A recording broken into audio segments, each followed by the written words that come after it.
এই খাবার বউ দেখবো এনে ভাই ভদু ভাই একটু বলেন দি কিছু খাবারটা যে এই কিভাবে পাকান আপনি ভাই সংসার ভাঙতে চাই না। নজরুল ভাই এই খাবারটা দেন এই খাবারটা দাওয়াত দিয়ে নিয়ে খাওয়াই দেয় এরকম হয়। এই কিরে আছেন কেমন কিরে আলু যে মাংস নাই এই মাংস নাই ভদু ভাই এই পাকটা কিভাবে করেন একটু শিখে মিখে দিয়ে দি ভাই ভাই একদিন দাওয়াত দিয়ে নিয়ে যান। হ্যাঁ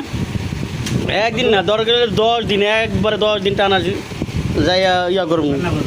হ্যাঁ ভাই দাওয়াত দিয়ে নিয়ে তো রান্না করাইবেন ঘুরাই করে আমাদের ভাই দাওয়াত দিয়ে নিয়ে তো রান্না করাইবেন এই জন্য ধরো কি খান এটা নন ভাই হ্যাঁ বাপ এটা কি খাসির মাংস না হাঁসের মাংস ভাই কি ভাই এটা এটা সেই মাংস ভাই এটা কি ভাই খাইছে রে খাইয়া খাইয়া মোটা হয়েছে রে তরকারি সে তরকারি বেশি খাসি মাটন খাসির বেলে মাটন শুধু খাওন দেখছো এই খাওন কথাটা কি বলেছি আমার খাবার গুলো রে না কেন খাসির মাটন বেশি পুরে ভাই ভাই ভাই ওই দাঁত খুলে যাবে ভাই দাঁত খুলে যাবে আস্তে আস্তে খান আরে ভাই, সেই মাংস ভাই না দাঁত খুলে যাবে মিয়া আরে সেই না মাংস। না না আমি কেমন যে পাকে ভাই ও টেস্ট করবো ভাই এটা করো, করো, করো। না এখন না দেরি করো কল দিয়েছি